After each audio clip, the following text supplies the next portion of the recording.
Welcome to another lesson in history.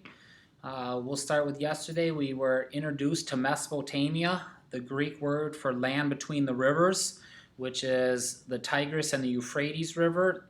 And then Mesopotamia is part of the Fertile Crescent. We left off starting to talk about the city-states that developed there. One of them, from the Bible, but that they were the center of the civilizations because we had enough good soil there with their irrigation systems off these rivers. People could specialize. That led to the development of cities. Today we're going to move on. We're going to talk about those different things. Remember in chapter 3, guys, you had to have religion, you had to have a government, you had to have social classes, and you had to have a writing system to be considered a civilization. Those are the things that we're going to cover today. So if you were in your book and had it sit on your desk, you were on page 79. We had the last couple paragraphs on that. If you're following along just on this video, you can see we're cruising along on page 4 here, guys. We're talking about the Sumerians. That's the land down here. You can see these cities, guys. And then we're talking about geography still and how it influences where people live. Today we'll start with the religion. The Sumerian people worshipped many gods. This type of belief is known as polytheism. Poly means many, theism means belief. Okay? So, many beliefs. They believed in many gods. Almost all ancient civilizations did this, guys. There is an exception that we're going to study. It's called Judaism, the religion of the Old Testament. The Israelites are the first people to believe in one God. That's what makes them famous in history. These multiple gods played different roles in Sumerian life. The Sumerians thought that some gods had power over parts of nature, such as a rain god or a wind god. They also believed that some gods guided the things that people did, such as pray to the god to help you with plowing or making bricks. They honored whatever god would help their activity. Although Sumerians honored all the gods, each city-state claimed one as its own. To honor its god, a city-state often included a large temple called a ziggurat. A ziggurat is a word meaning to rise high. So they worshipped in a ziggurat, over here, number 2. In the ancient Akkadian language, the very top of the ziggurat was a holy place. It was the god's home.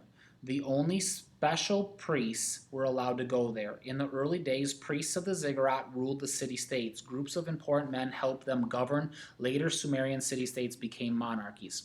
Okay, guys, a ziggurat is like a pyramid with the top chopped off and a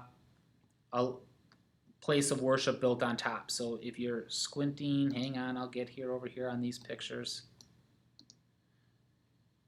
There's your ziggurat. So this up here where the god lives, and you have your worship complex in there. So it's like our temple that we would have built if Solomon would have built, guys. Big open area for it, surrounded with it.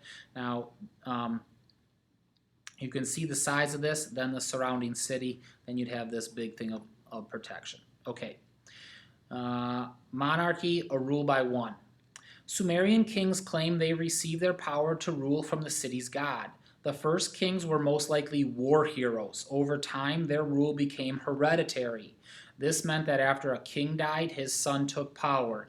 In most cases, the wives of king did not have political power. However, some controlled their own land. So you're over here, guys, and you have the wives. Now, okay, we're obviously talking kings plural. That's why we have wives plural, but that's also, guys, tragically, many kings had multiple wives. That's why lots of times the wives could control their own land. When we study the Bible, guys, Solomon is the most famous example. He had 700 wives and 300 concubines. In other words, he was literally like 1,000 different women. Most of those, you got to understand, was just peace treaties. So my city went and signed a peace agreement with Solomon, and I would give my daughter in marriage to Solomon, because then Solomon won't attack my city, because his wife, so to speak, is the princess of the city. That's happened a lot. So they don't have political power, guys. So kings, monarchies rule by a family. When I die, the son gets it. Son dies, next son gets it, and it just stays right in the family. How do we start? You started with the biggest hero. Who saved you? Boom. I want you to think of the first president of the United States. George Washington. What was George Washington? He was a war hero for us. What are a lot of our other presidents? A lot of our other presidents that we've had have literally been in the Army. The next most famous one is probably Dwight Eisenhower. He was the hero of World War II for us guys. And he comes back from World War II and he runs for president. Everybody's like, yeah, we're voting for you. You were the hero of World War II. So not much has changed in history as far as major respect for war heroes. One thing you must have. So in our in our civilization, you have to have a religion. Boom, you have a religion. You have to have a government. Boom, you have a government. You have to have socials. Let's talk about it. The people of Sumer were divided into social classes. Generally, people remained in the social class into which they were born. Kings, priests, warriors, and government officials belonged to the upper class. So you need to get warriors in here. The middle class consisted of merchants, farmers, fishers, and artisans. So we missed farmers in here. And it was the largest social group, guys.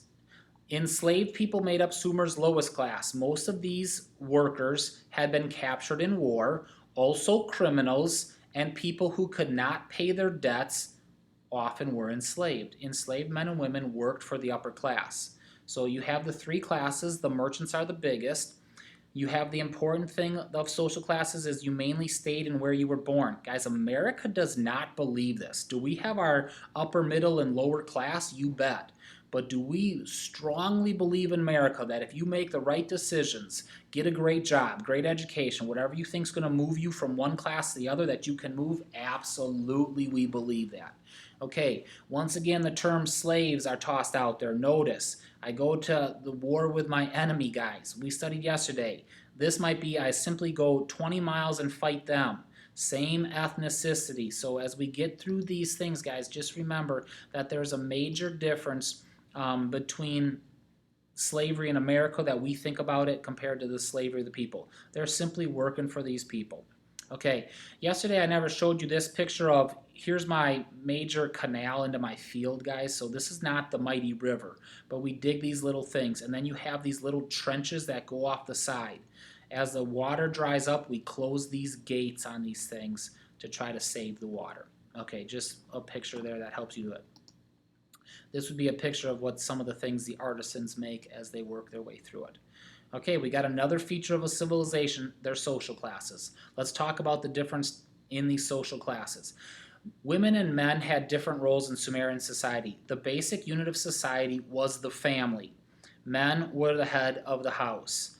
Boys went to school and were trained for a specific job, number 5. Sumerian women ran the house, taught their daughters to do the same, cared for the children. Women had a few civil rights. Some owned businesses. Sumerian law required parents to care for their children. The law also required that then the children would care for their parents if the parents needed help.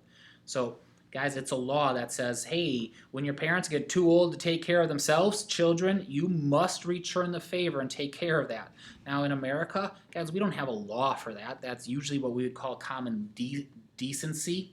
That, hey, as my parents get old, I'm going to look out for them. If that means they move in with me, if that means I just check in on them, maybe I have to buy them their groceries because they can't drive a car anymore. Maybe that means I put them into a nursing home as they get older. All those things is not required by law. It's just what we normally do. Okay, guys, once again, don't put 2020 on our things. Lots of us get offended. Women had few rights. We would say in America that's not fair. But guys, you gotta get to this. The basic unit of society was the family. So there's one reason women didn't have civil rights is they didn't need them. They were married and their husband had the rights and they were all grouped together inside that home taken care of. Is the basic thing that we usually just get caught up on the rights and say it's not fair. That's fine to say in 2020, guys. It's not fine for us to judge it backwards with that. But let's also step back and look at that and say, hey, this is a good plan to have in society. The basic unit is the society is to stick together as a family. In America, we don't necessarily do that very well. There's a lot of adult children that say, parents, I'm too busy now in my life to care for you. You're on your own. Kind of stuff. So we got to make sure family sticks together and the importance of family. Let's move on. If you lived in Sumer, you were most likely a farmer. So if I'm a 6th grader and I get a question on my test that says true or false. Most people were farmers. Boom. That's true, guys. So make sure you're catching those statements and then start to think like a teacher and say, having written that down, what true false question could my teacher ask me? Each farmer had a plot of land located in the area outside the city-state, so it's around the city walls. Dams and waterways ran through that farmland like we showed on that picture. Wheat, barley, and dates were the major crops. Farmers also raised sheep, goats, and pigs, so I got my staple crops. Things I can grind into flour that doesn't spoil. Keep that word in your mind, guys. I'll use that on your tests with you as well, saying list your staple crops. Trade was another key part of Sumer's economy. The Sumerians did not have some of the goods that they needed. So, for example, even though many Sumerians were skilled metalworkers, they had to trade with other people to obtain most of their metal. Trade routes linked Sumer to places as far away as India and Egypt. So India, guys, if I'm going to back up to your map for you, India would be this direction over here. India's not even on the map. You'd be about here in India. Egypt, you'd travel this way. So you'd go up the Fertile Crescent. That's what Abraham did, and then settled here, and then eventually make your way into Egypt. Faster to go like this, but this is one big, huge desert here, and most people did not want to travel through that desert. So you need the products. You work to get those products with the trade routes that were necessary to do so. Okay, Sumerian merchants went to other lands. They traded wheat, barley, and tools for timber, minerals, and metals. So we have products. They traded wheat, barley, and tools for timber, and then you have in here, where did I go? For timber, minerals, and metals. So minerals, all right? Get what you need. The minerals and metals were then used to make jewelry and tools. For jewelry making, Sumerians valued a red stone called carnelian from the Indians' Indus Valley. They also searched for a blue stone known as lapis lazuli from what is now today Afghanistan. Traders returned with iron and silver for present-day Turkey. So they got all these products and they brought them back into Sumer and then made them into products that they would then sell in Mesopotamia and other places. Guys, it's a lot of things like what we do today. Today we'll produce a lot of products and then we'll ship them over to China, and China will put those products together for us. So we have the natural resources and then we build those things out and they build them. So Mesopotamia didn't have the natural resources. They brought the metals and the minerals in, and then they turned them into a product they want and then sold those things back out. Okay. Down here, let's talk about their contributions. What did they give us?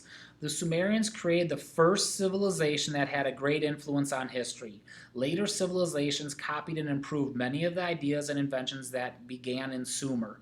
As a result, Mesopotamia has been called the cradle of civilization. Boom. Number 9. It is the beginning of organized human history. Good.